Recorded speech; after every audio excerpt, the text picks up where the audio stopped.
What's going on, Military Cashflow family? Today we got a great guest, but first, what's going on with you today, Mike? What's up, man? I'm doing all right, man. So I got a lot of shit going on, man. So I've been acquiring a lot of these doors, the 21 unit and all this other stuff.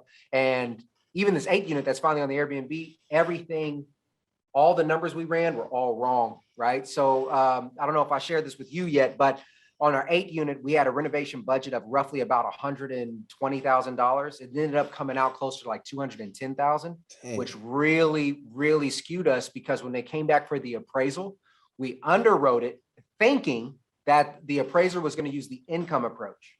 The problem was because we wanted to turn it all Airbnb properties, they wouldn't even value it that way. They would only use the market comparable sales approach. So now where we thought our appraisal was going to come in at 650, that son of a bitch came in at 500,000. So we took a big punch to the stomach as far as income go, or as far as a cost out of pocket.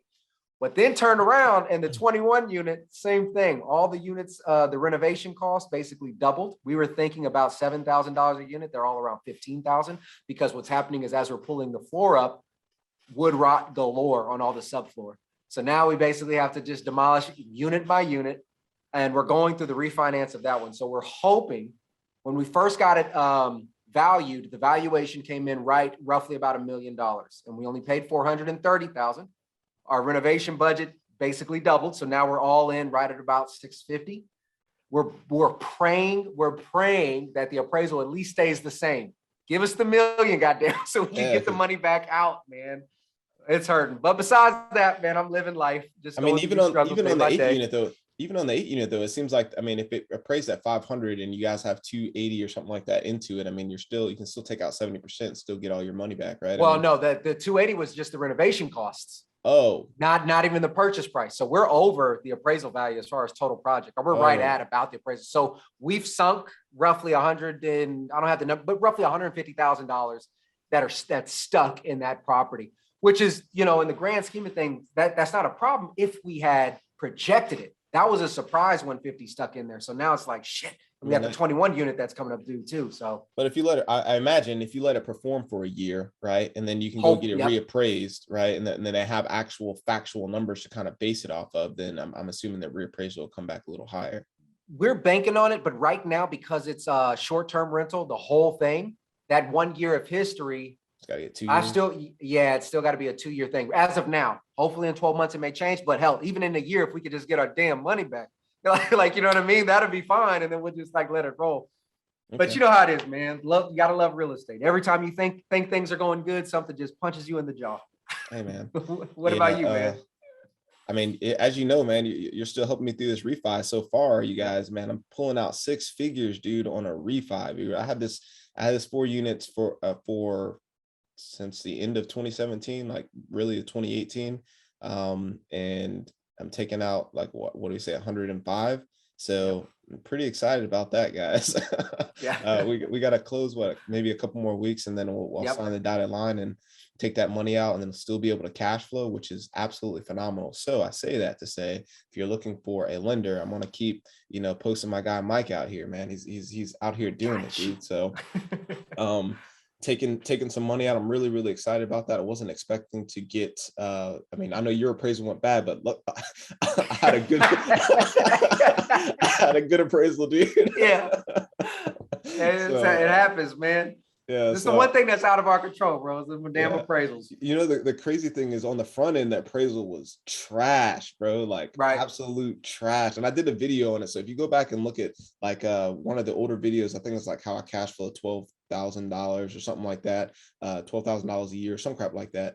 Go back and look at that video, and you'll see this property that I'm talking about, and I go over the numbers and everything. But yeah, man, taking out 6 figures, it's pretty nice. So I'm excited about that, and we're trying to figure out what we're going to do for our next move. We're trying to figure out what we're going to do for the next move as far as investing again, because obviously we want to buy something else. So that's pretty much what's up with us.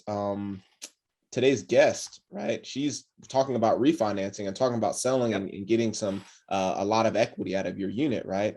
Ali Garced. absolute great. I love this episode. It was awesome. We touched on a lot of things. We touched on the TSP. We touched on the Yes. 10-year transition. We touched on some of the mistakes she made while buying her first single family home, condo, and things like that. So we touched on just a lot of things, and I think this is an awesome, like, complete package video for any service member that's just starting off and trying to figure out what the blueprint is, or a solid blueprint, right? I just think it's a great episode, Mike.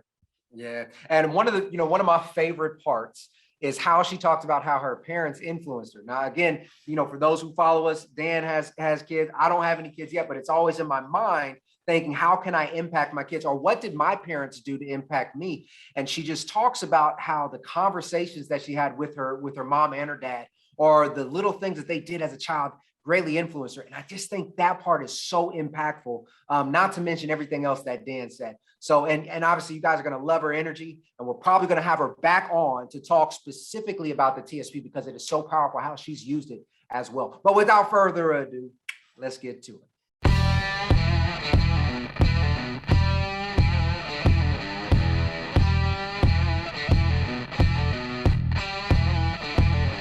What's going on, Military Cash Flow family? Today we got Ali Garced. Welcome to the show, Ali. Thank you so much for coming on. Really appreciate that. Please let us know a little bit about yourself, who you are, where you're from, and what you're doing in the real estate space. Yeah, thank you both for having me on. I really appreciate it. So Ali Garced, I'm in the Air Force, still active duty, been active duty for the last 9 years. Will be separating next year at the 10-year mark. Currently stationed at Davis Monthan in Tucson, Arizona. Started investing in 2016, and I currently have 4 properties, 5 doors, a whopping 5.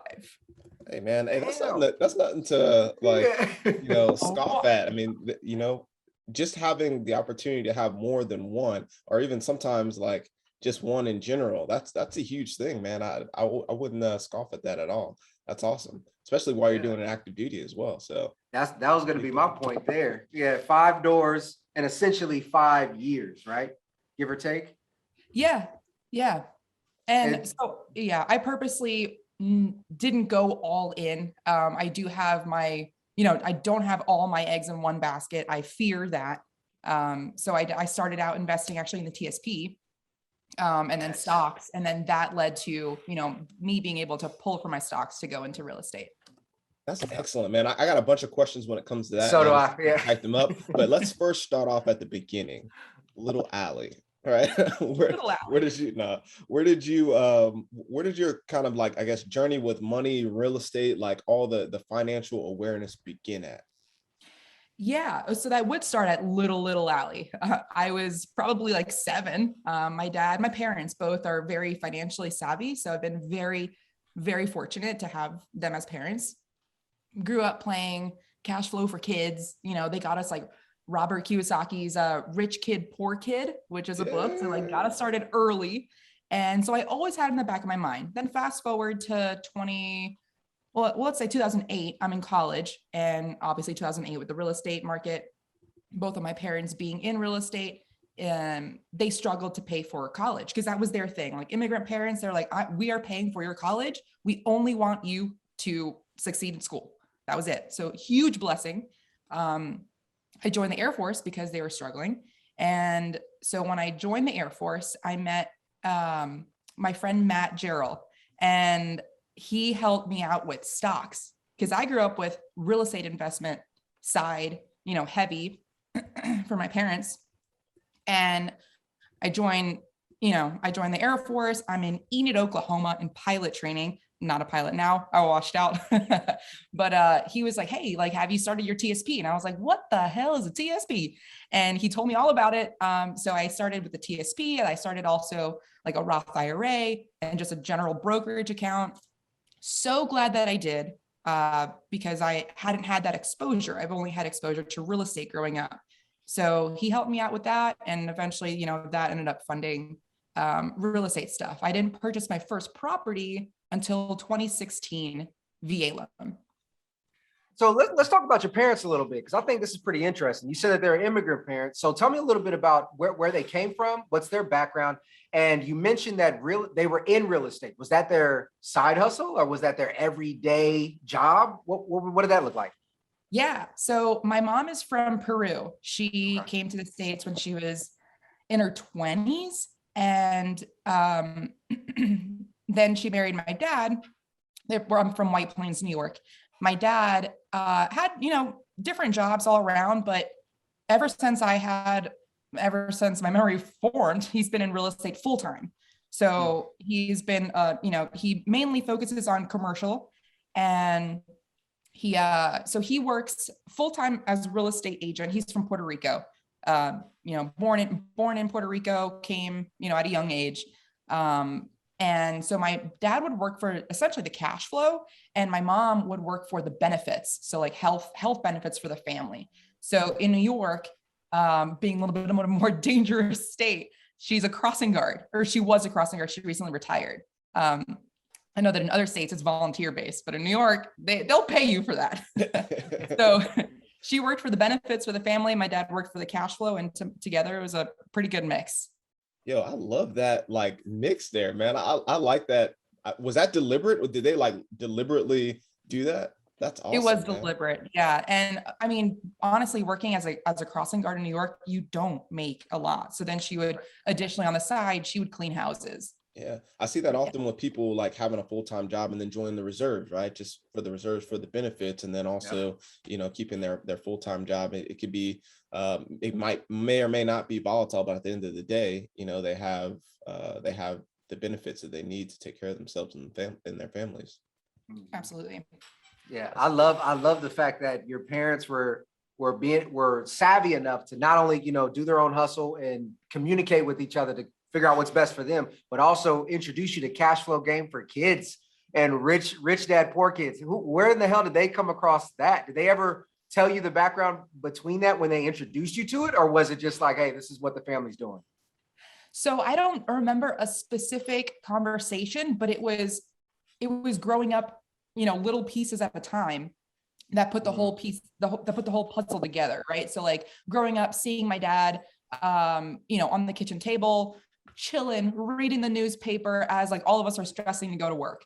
And I would come back, my dad would still be at the kitchen table, chilling, I'm like, man, looking back, now I'm like, my dad was financially independent. We were fine. But growing up, I was like, dang, dad, go to work with us, Yeah. But it's a different mentality. So that's what I was exposed to. So him giving us the books, I have a younger sister, him giving us the books like early on, it was all just little pieces to this bigger puzzle. I love that, man. Is there any one single thing that resonated? Like, the reason why I ask that is because we have listeners and they have kids, right? And everybody wants their kids to be financially independent. We want to introduce our kids to, some type of understanding of how money works and how to build wealth, right?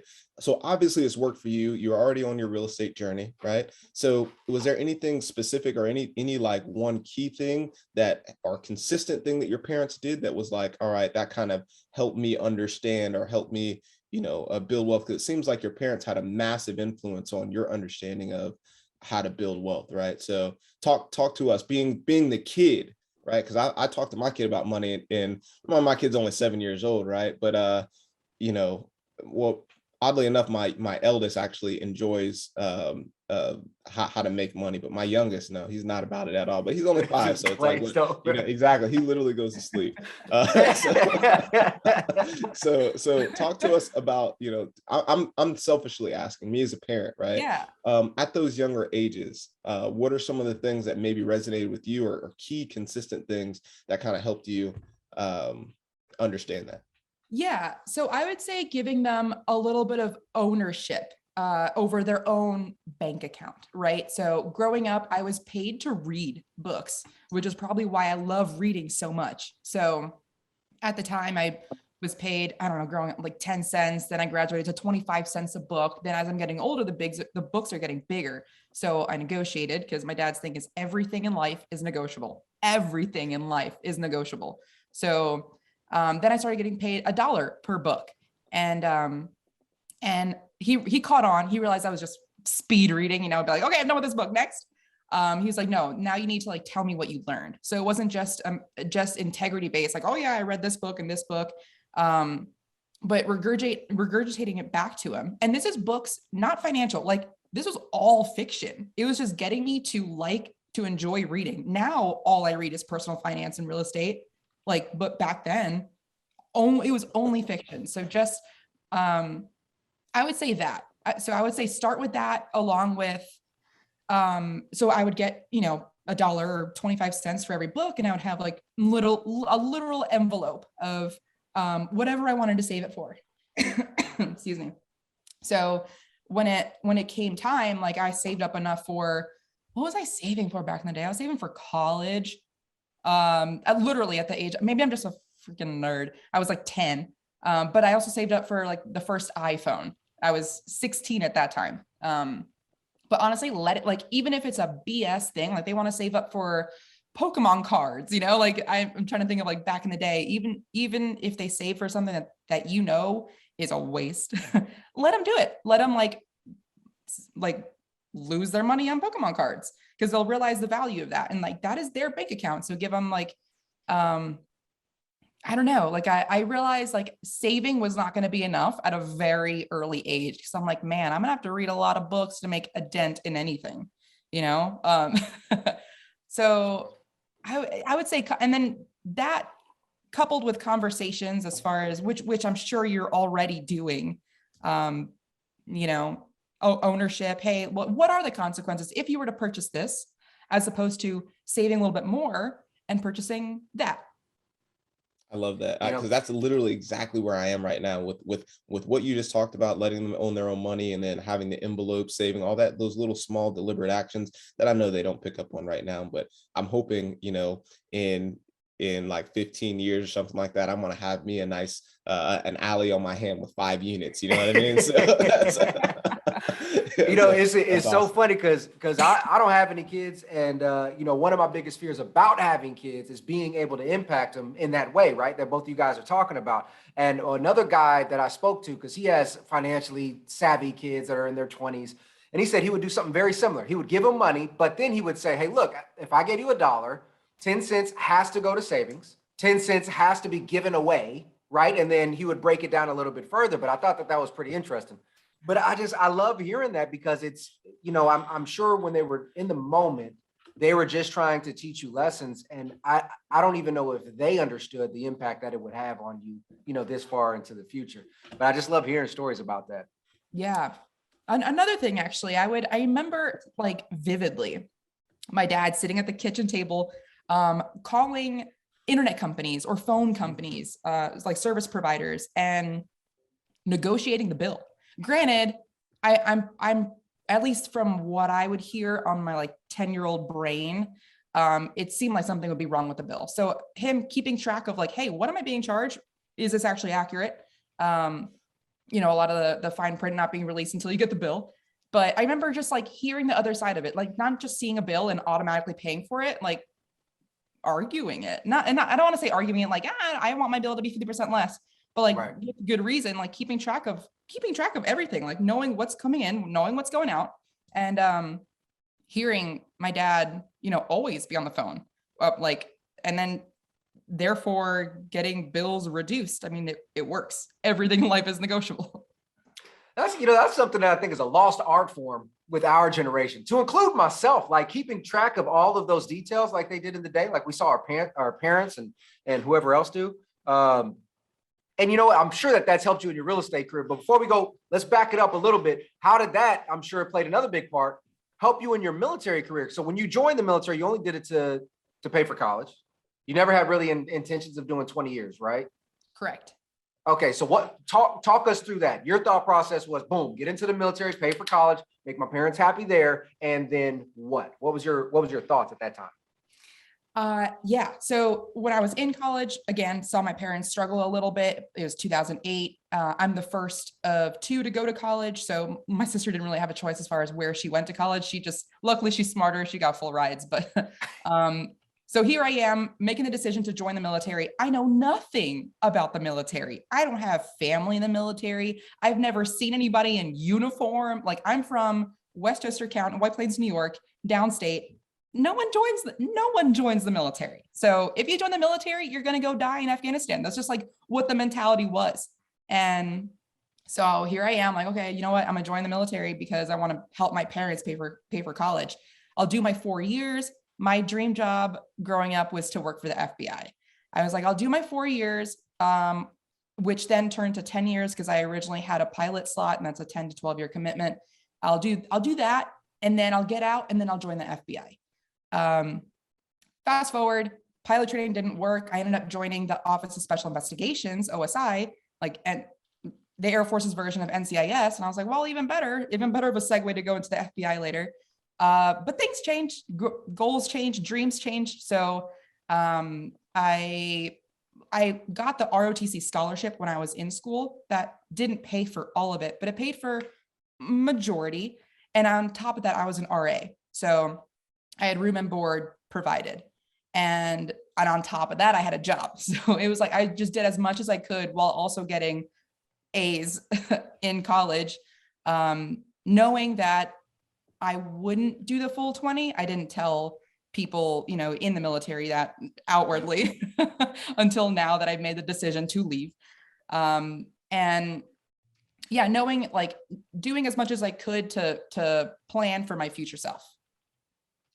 That's excellent, man. Like, so, can you talk to the people that are transitioning, right? So it seems like you had a very deliberate plan as far as staying in with a pilot commission. Things change a little bit, but still your goals, your core goals, it seems like kind of stay the same, because even though you didn't become a pilot, you kind of segued right into what you want to do on the outside as far as maybe, I'm not sure if that changed either, but the NCIS stuff, right? So talk to us, because 10 years is a long time. 10 years is like that halfway point. This is like where you need to make the decision, like, hey, am I going to stay in? Am I going to get out? So what did that look like for you?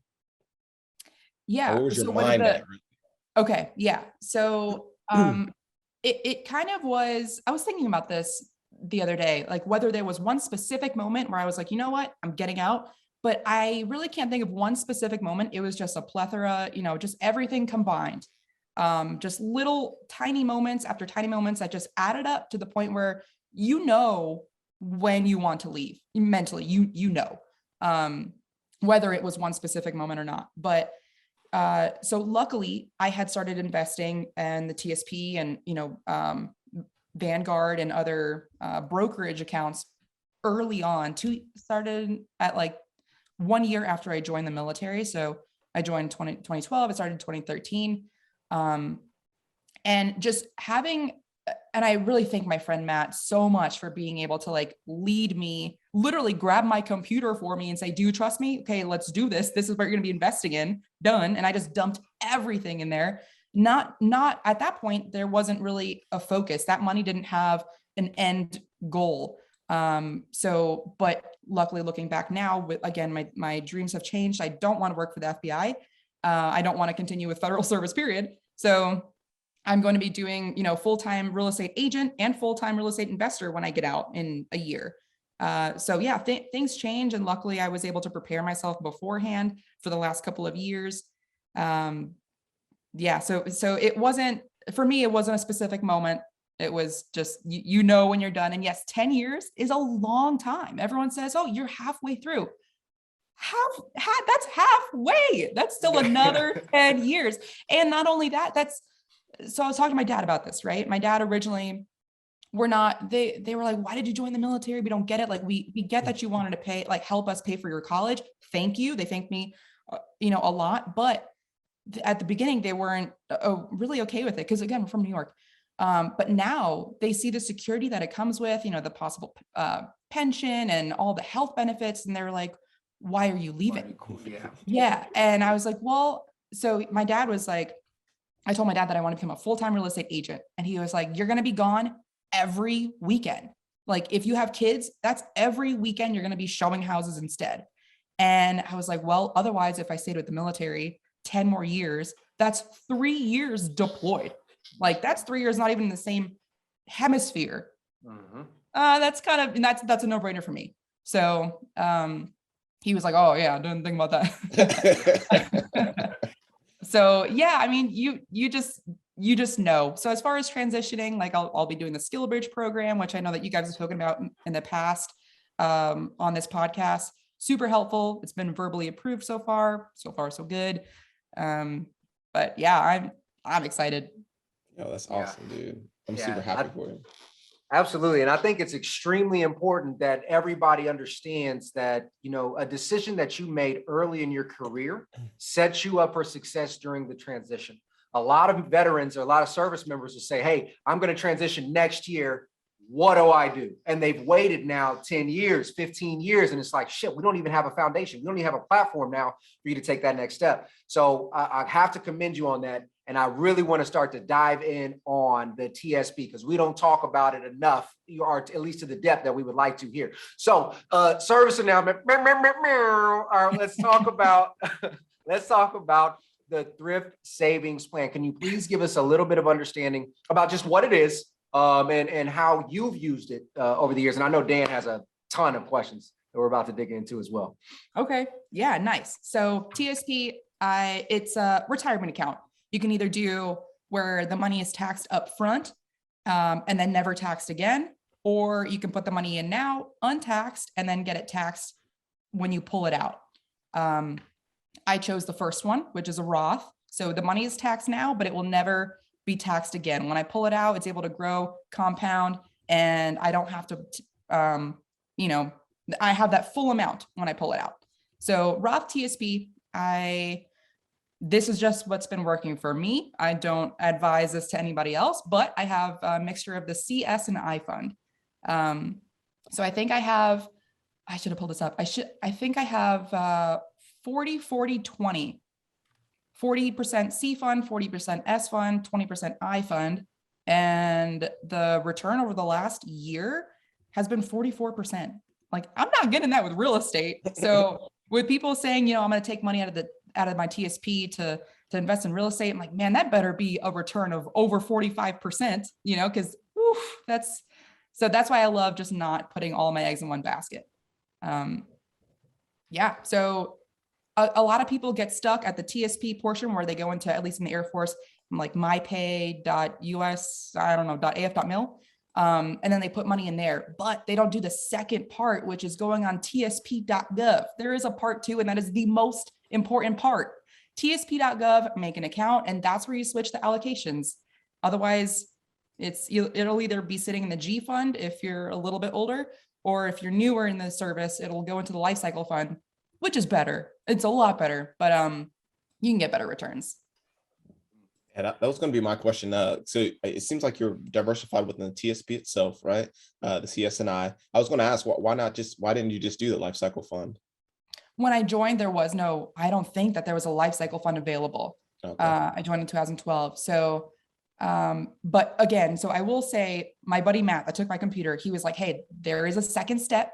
You have to do this one on your own. And I was like, yeah. And I never did it up until like 3 years ago. So it was sitting in the G fund, not making anything. That's bonds, not making anything. Oh my gosh, I hit myself about it every day. But it's crazy. A lot of people, they come near retirement, 18, 19 years, and they're like, oh my gosh, I've only made 2% or 3% this entire time because it's been in bonds for the last 18 years, so that's a very key point to highlight. Like, hey, make sure you're looking at what how your funds are distributed. And now, if you're in the Army, at least I know you can go on your MyPay and make those fund changes, those allocation changes as well. So it might be a little easier than to create an account and everything like that on tsp.gov. So just a quick tidbit, but yeah, that's awesome. I did have a question for you, right?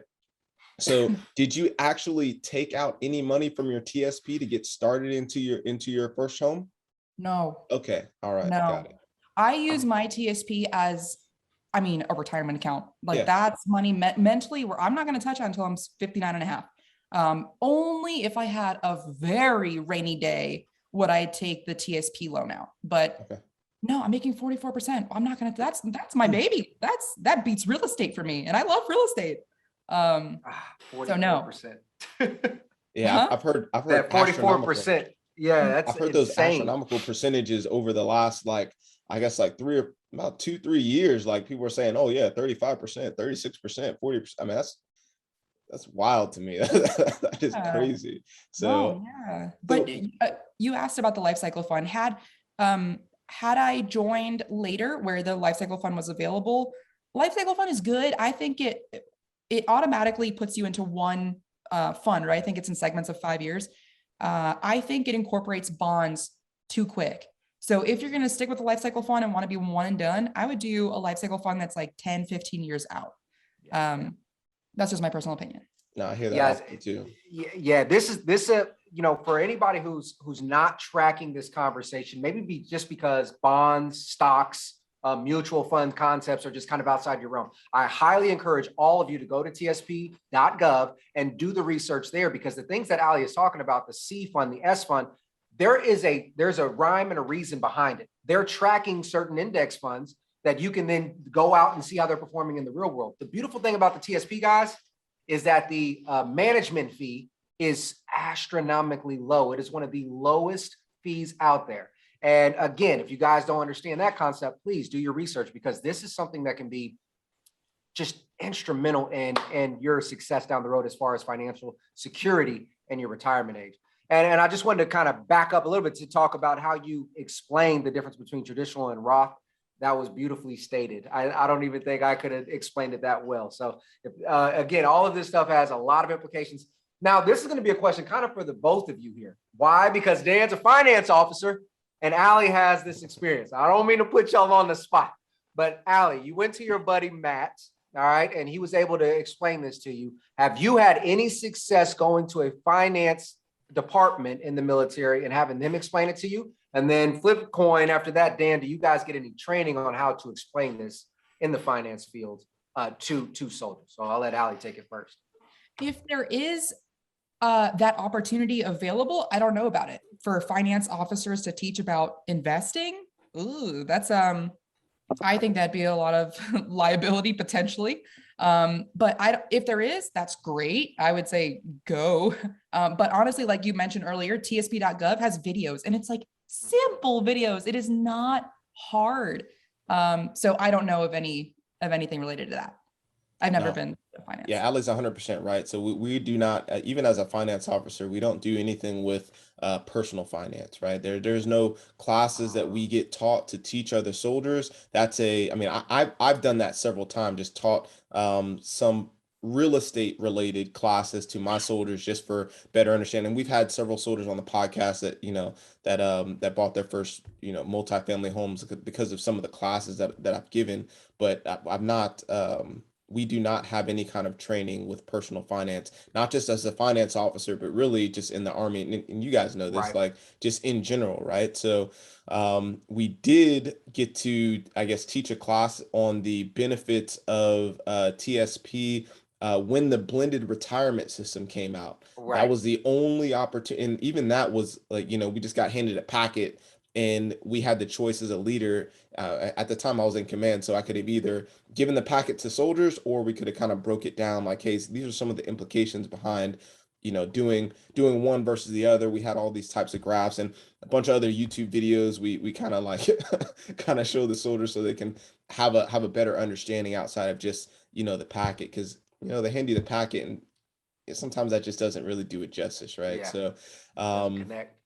that's pretty much where I'm at, even as a finance officer, when it comes to personal finance. Okay. I thought that was very, I always think it's interesting. Obviously, we're all on here for the same purposes, to try to educate military members on what's available out there. And it's just, it hurts my soul to know that it's not existing, provided by the military. But all right, enough of that. All right, so you have this TSP and it's built up to this beautiful thing. You got 44% returns. You're saving it for a rainy day. Well, then now tell us about your real estate journey. How the hell did you actually get into it then? And how did you start funding those next deals? Yeah. So my first two were VA loans. So easy, 0% down. You have to take advantage of the VA loan if you're military, like period. So my first purchase was 2016. So that was 4 years after I joined. I was in Colorado Springs. I was at Peterson Air Force Base at the time. And my parents, my dad especially, was just after me. He was like, hey, have you bought property yet? Have you got a property yet? Property. I was like, no, Dad, I'm fine renting. And he was like, no, you are not. So I looked into the VA loan and I got a condo, 2-bed, 2-bath condo in Colorado Springs. Purchased it, closed on it. And the next month or a couple of weeks after, I get short notice deployment orders. So I never even moved in. I went to Afghanistan and I immediately got a renter, property manager and a renter. And it's been rented out ever since. Everything's totally legal. I had intent to move in. So that was the first one. And that, again, 2016, it's doubled in value since then. I have a lot of equity that I do plan on selling it and then going into an apartment building. The second one was 2018, VA loan again, second time using it here in Tucson, Davis-Monthan Air Force Base. And I purchased a single family, which is also appreciated very, very nicely. So that the first two were easy, right? Like 0% down. All I had to pay for was just the closing cost. So the first one was like $3,000, maybe 4. The second one was almost 6. That's if you're budgeting and if you're living beneath your means, that's nothing. I mean, I'm a captain, like living nicely. So the other two were conventional loans. So I paid 20% down payment on a single family, sight unseen during the beginning of the pandemic. So I couldn't even see it, even if I wanted to. I was military and restricted to Tucson. And the second one was a duplex here in Tucson and 25% down payment. But that was, again, like I pulled a little bit from my stocks, but it was just saving, living way beneath my means. Excellent. And so I got a question on the first one, right? You said intend to move. You never actually lived in it, right? So there's a lot of our listeners that are like, man, I think I'm going to go on a deployment next year. So maybe it's not a good time to buy a house, or I think I'm going to go on a deployment at this time, or maybe I might PC. I don't know what's going to happen with me moving. What do you say to those soldiers? Because I love that clause, intend to move in. Yeah. Okay. I'm glad you are clarifying on this, because I do want to like make it clear. Mortgage fraud is a thing. So is jail. So I would never suggest playing in that gray area. That shit is black and white. Don't cross the line. So if you think that you will move in, then yeah, absolutely, purchase a property. And if you get short notice deployment orders, I mean, that's literally what the loan is for. So that's what that clause is for. They can't make you, move in there while you're in Afghanistan and, so don't cross that line. Like it just mortgage fraud. No. And there are actually some like gurus out there. I won't name any names, but like have written books about like, hey, get in and, just get in and say it's an owner occupied loan. No one's going to check. What? Like, oh wow! Somebody on camera, like somebody on camera said that. No. Dude, it's big time people. Like, read their books. Like, I can't. Page 3, you're gonna advise newbies to do this? No, lost my respect. But that's a really good point. Yeah, just that there's a lot of gurus out there, guys, and I'm really glad that Ali brought this up. They're popular on, I don't care what platform they're on, and they're preaching mortgage fraud or being unethical during a wholesale transaction or lying to the seller or blah, blah, blah, blah, blah. Guys, you need to learn how to filter through the shit, right? Understand what is legal and what is not, and then find people who understand how to just be good at their job, how to sell, right? And how to make you understand how to do it. Then it's up to you to use the creative application. Don't listen to these guys out here and get your ass in trouble and start paying $10,000 fines and be up there playing racquetball in jail, because you go to federal jail, won't be state. So it's good. It's a little higher class, but, so what you guys they're getting the not the Sunny D orange juice, but the Minute Maid orange juice or something different. Yeah, they're getting the good state, stuff. So yeah. Hey, but really quick, I want to touch on that. I want to touch on the intend to move in or intend to occupy, right? Because I I've had several soldiers say, hey, and I might deploy in a couple of years, or I might, PCS in a couple of years, or I don't know what's going to happen, next. And that literally has stopped them from buying that first home, right? Because they're not sure. They think that I need to buy, if I'm going to buy, it needs to be as soon as I get to a new duty station so that I can then occupy for that full time and live in it for 2 years so as to not have to pay capital gains, right? So sometimes that's literally the mentality. I've had several soldiers literally tell me that. So I just wanted to touch on that, the intent to occupy, because you don't know if your orders are going to get cut. Just like you're saying right now, you have no idea. You don't know when your orders are going to get cut. You don't know if your orders are going to get canceled. You don't know. Now, if you got orders, that's different, right? That's completely different. You can't intend to occupy in something if you literally have orders going somewhere else. That doesn't make any sense. But if you don't have any orders, you don't know where you're going. You don't even know if, the army and the military moves in mysterious ways, right? Like you don't know, right? So all I want to say is just don't let that stop you from getting into your first home just because you don't know what's going to happen in the next year, right? No one knows what's going to happen in the next year. So don't let the fear of I might move, or I might deploy, or I might something else, the army might do something to me, stop you from getting into that first home. 100% agree. Yeah. So you went in, you used the VA loan, the first couple, and then you said you withdrew a little bit of stocks to get into, I think, your fourth or maybe your third, and you put a large down payment, right? And that's 4 properties I got right now. Are you saying, well, it's 3 properties and 1 duplex, so that makes up the 5 units, correct? And that's been over a span of how long? 2016 to 2021. So 6 years. 5 years. Yeah, 6 years. Oh, that's nice, man. That's great. Excellent. So what's the next move? Or what's your plan for the next move? Next move, I have a partner that I'm going 50-50 on an apartment complex with. He just moved out to Scott Air Force Base. So like Belleville, Illinois, St. Louis, Missouri area. And so we'll be purchasing in that area since he's more boots on ground. And we're each going to bring in, the same amount of down payment, like $200,000 each, and get literally as much as we can. So I will sell 1, if not 2 of my properties, probably the VA loans, because I looked into refinancing. I looked into rental line of credit. The numbers just don't work out. So I'm going to sell it and use that to fund the apartment building. Excellent. So we've talked 6 years, right? How much wealth that's been able to create for you over the span of 6 years, just by making a couple of smart decisions, right? One, using your VA loan, and one, just really using your VA loan. You're saying it's a doubled in value. One is doubled in value. One is, appreciated significantly, right? So just those little small steps. I just want to emphasize that point, right? So if you're listening to this and you're like, man, I don't know what I should do. I don't know, what the next move for me should be.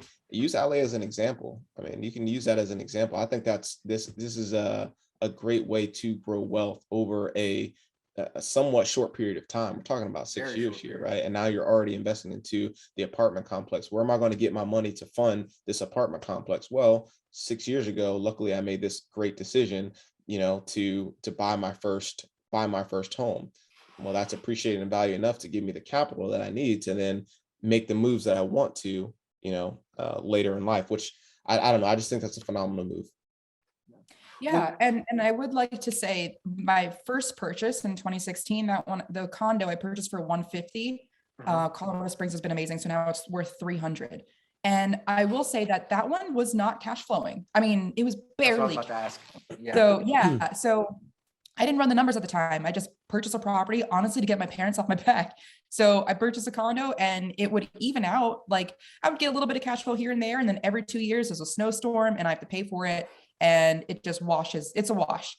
So even if you get a property and you're like, oh my gosh, like I'm not saying bank on appreciation, but real estate is very forgiving to where if you hold it long enough, you will win, period. Like it's just a matter of how long to hold on to it for. I've held on to it, so I have 150 there in appreciation. I have 100 in the second VA loan, which is the house here. So That's $250,000. And all I did was purchase it, like all I did was like sign my name on a couple of lines. That's it. It's so easy. And you said that you brought a little money to closing on those, not much, but you would say total of maybe $10,000 between the two, give or take? Closer to 9, 8. Yeah. Yeah. So let's just say 10,000 to round it up, guys. $10,000 investment yields $250,000 on the sale. Now that's a very general. Obviously, we're not talking about cost of sale, holding costs, so forth and so on. But damn, come on, guys. We're talking about 44% return on a TSP, which y'all all need to do, every single one of y'all. And then we got a $10,000 investment that yields whatever that is, 2,000. I can't do the math that fast. I have my calculator, but I decided to put it up. But you guys get my point.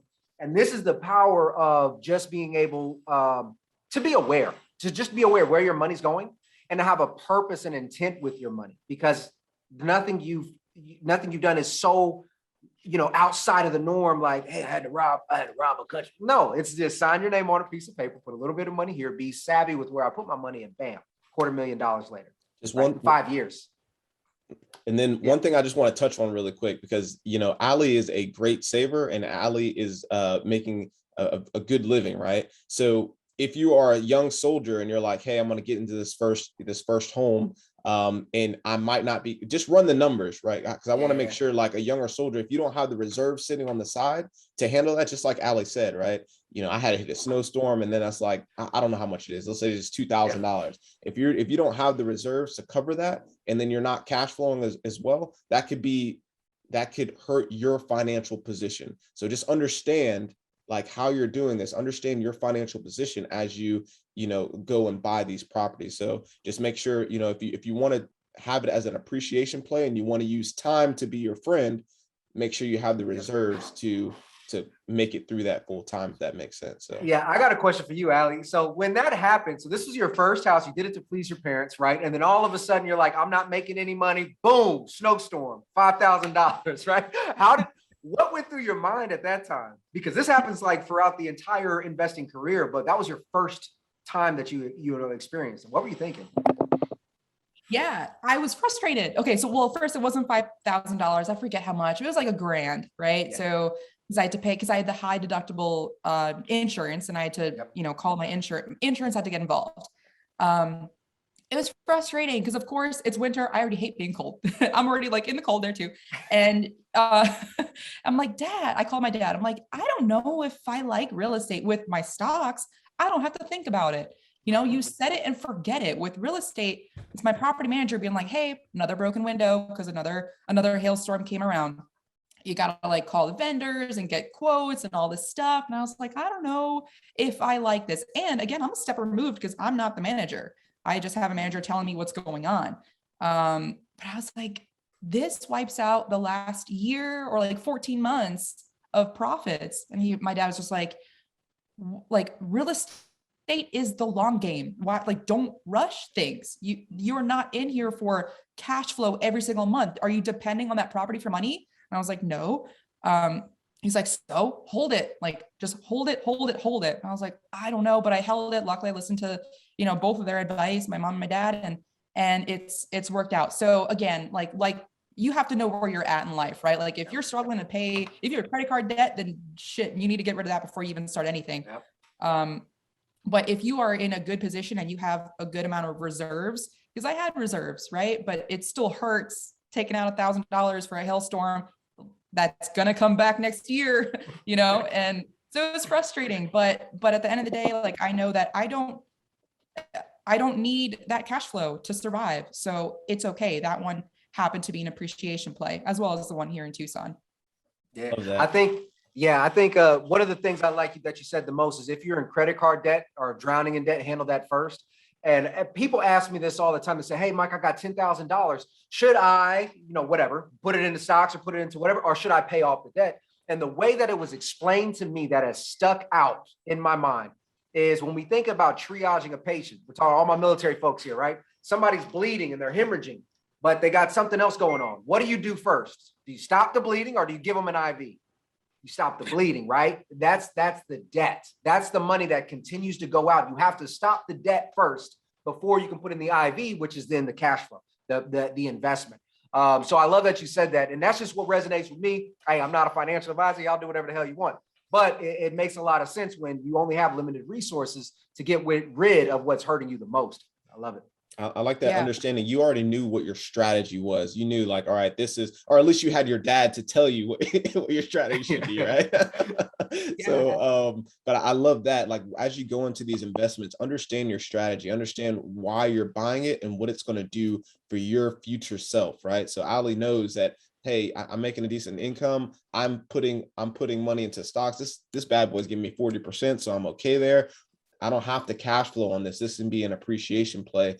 And with time, just like you said, time heals all, right? So if I hold this for 10 years, if I hold this for, in your case, 6 years, I know that it's going to be enough appreciation that I can then withdraw from. It actually makes it an investment for me. So absolutely love that. So as we start to ball it up here, I know you're moving on to apartment complexes. Now, after that apartment complex, where do you see yourself going within the real estate space? I know you're saying full-time investor, full-time agent, but where is that going to take you in the next 10 years, 20 years, so forth? Yeah. So I want to stay probably within apartment complexes. Originally, my intent was to go self-storage, but right now I'm, still active duty, full-time job there. I'm doing real estate sales. That's a full-time job there too. I don't have enough bandwidth to learn how to manage the manager of a self-storage. So I was like, I know what residential is like. So let me just go with, multifamily, and probably just stick within that realm. And so just honestly grow. Like, I don't want to purchase I just want to keep growing, both for like myself, as well as like with the partner that I'm going in on. Because if this deal goes well, and we both told each other, like, if this deal goes well, we'll purchase more. So that's my goal. And then again, like on the side, continuing the real estate sales to fund the investment. And I would like to grow a team. That's my ultimate goal, is to have a team, not just necessarily here in Tucson, especially since the EXP can be anywhere. So definitely helping other agents, like military, whatever, get involved with real estate sales or investment. Excellent. Yeah, man,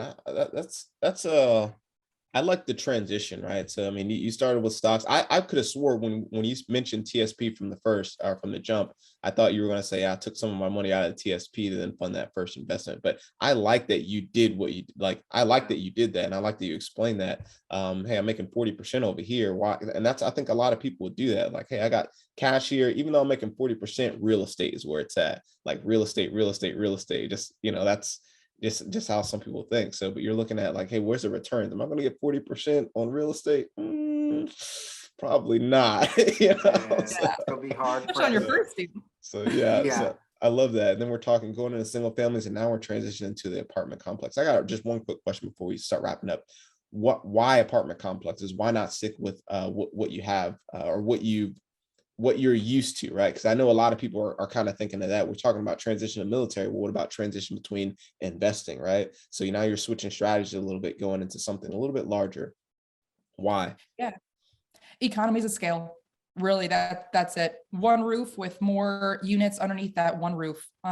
Less CapEx, less not necessarily less maintenance, but really just less CapEx.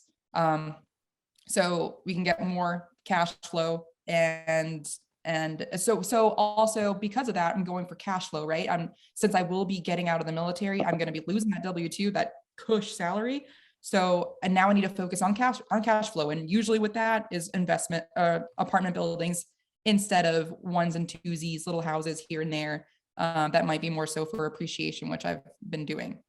I love that. Back to the strategy. Yeah. Another question now. So previously you said that your first property, you had just got it and you weren't focused on the cash flow because you didn't, or your dad said, hey, you're not relying on that money, but you just made a statement saying now that you're leaving the military, you're focusing on cash flow. So you may actually be relying on that money. How does your investment strategy, basically how you run your numbers, how does that now affect how you run your numbers? Because you are going to rely on a portion of it. Are you putting more towards reserves? Are you allocating a larger expense? Are you actually allocating your salary from it? Like, what is your thought process behind that? I am always very conservative when I run my numbers to begin with. So I don't need to change anything there. I don't need to add more, reserves or just add more of a buffer there. I already add enough of a buffer. I'm very risk averse, to the point where my wife will see like what I'm writing up and she's like, you're not going to be paying that much every month. Like, let's be a little bit more realistic, but yeah. I just want to make sure that I am okay, especially now that I'm leaving. Oh my gosh, like I need to make sure that these numbers work. So as far as underwriting, I'm already conservative there. And that's also why I'm going to be doing sales too. So I like it. It's easy. I know what I'm doing. And so that is going to be filling in the gap. So ideally, my goal within the next year, by the time I leave the Air Force, is going to be half of what I make now is from apartment buildings, and the other half I'll make up with the sales. Excellent. Love it. Yeah. Excellent. And we're going to definitely have to bring you back on now, like in a year and a half, and then we'll see where it went to. Every single person we brought back on, I say every single, I think we only brought like 2 or 3 people back on, like after a year, whatever, exploded. Right. So, yes. I mean, we're about to talk to Bob Sleeves, even though we already know where he's at, but the same thing, man, like every single person just exploded. So I'm really looking forward to seeing you like absolutely explode in that space. We bring you back a year and a half and you're like, hey, I'm working on my 3rd deal. No, this is not a thing. You know what I mean? Like, yeah. I got 8 apartment complexes, just awesome. Hey, so if you speaking to our soldiers out there, if you had one piece of advice, or maybe 2 pieces of advice or something to help a soldier out, kind of do it to help them do what you're doing, or maybe they're transitioning or whatever it is, what would that one piece of advice be? Oh man, one. Okay, I really have 3. One is invest in your TSP. Invest in your TSP and like do it now. And so if you're newer to the service, you're probably in Lifecycle Fund and you're probably automatically contributing, which is so great. But I would say change the Lifecycle Fund to something a little bit more aggressive. You can get more, look at your returns, go on tsp.gov, and there's literally a button in the middle of the page that says, view your last 12 months return. That's where I'm getting my 44% number from. And literally over the last 12 months, it's been 44%. Last year was like 39. And just be mindful as far as how much you're putting in, and put in as much as you can, knowing that that's money to not be touched until you're old as shit. Like as soon as you put money in, you should know like, hey, I shouldn't have to reach back out to use that money. That's 1. 2 is use your VA loan. If you haven't already, oh my gosh, I would suggest using a VA loan for a 4-plex, get as many units as you can. I use mine both for single families and I regret it. I could have gotten more cash flow with a 4-plex. So that's just one of my regrets. And a lot of people in a lot of locations, especially Tucson, 4-plexes are not in ideal locations, but you just have to sacrifice for 1 year. 1 year, move in, just get a good, Ring camera security system and then move out. And you have 4 units that you got with 0% down payment, $3,000 closing costs. Cool. Like, and then if you want to do it again, do it again. And then you have, after 2 years, you have 8 units. That's a no brainer. Just lock your keys. I mean, lock your car, lock your house.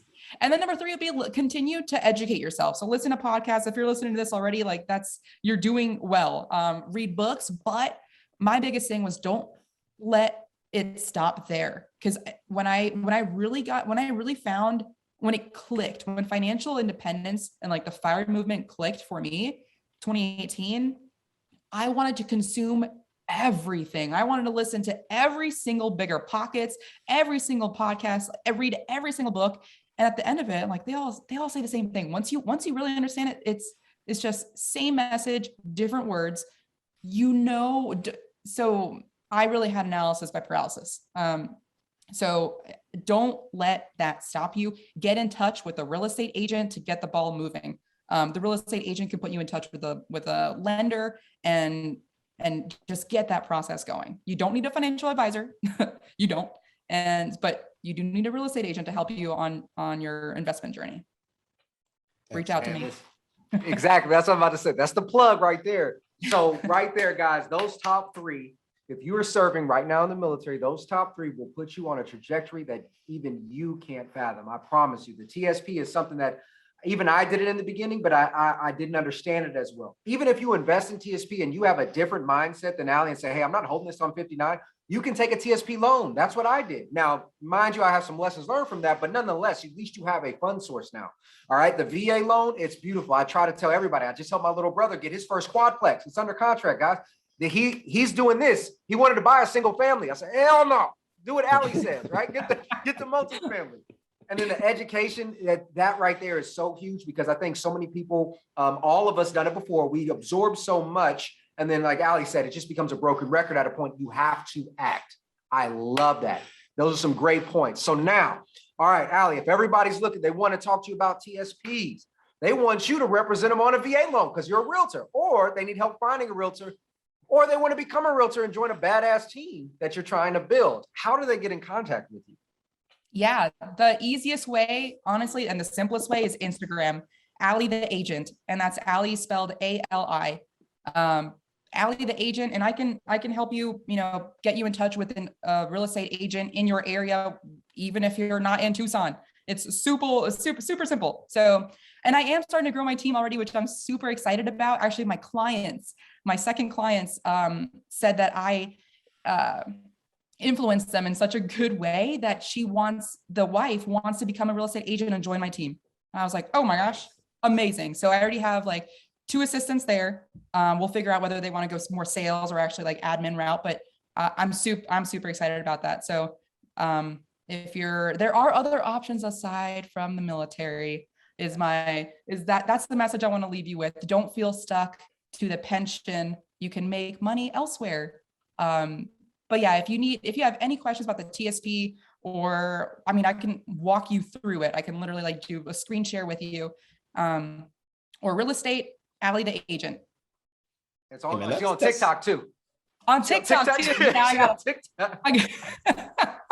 I got to increase my followers. I got 14 now. She's killing it.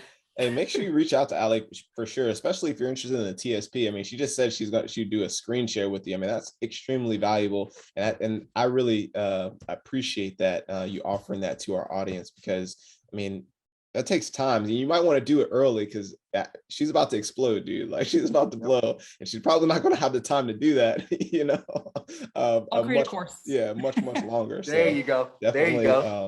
That's definitely reach out. But hey, Ali, I really appreciate you coming on and sharing the awesome knowledge that you did with our listeners. Really appreciate it. It's been a great time. I'm glad what you guys are doing with this podcast. It helps out so many members, and that's not to be, taken lightly. You guys are doing a good job. Thank you. Oh, shucks. Got me in my feels. Yeah. Are you blushing? Yeah, it's just hot. No. Hey, but again, thanks so much for coming on. If you're watching this on YouTube, make sure you leave us a like button, hit that notification bell, and subscribe. We really appreciate those. Leave a comment below. I'm sure Ali will be in the comment section. If you if you are on Facebook, make sure you join our group, join the Military Cashflow Facebook group. We got a bunch of service members on there, helping each other build wealth and grow cash flow together. Other than that, that's pretty much all I got. This is Dan Wynn. And Mike Glaspie. Signing off.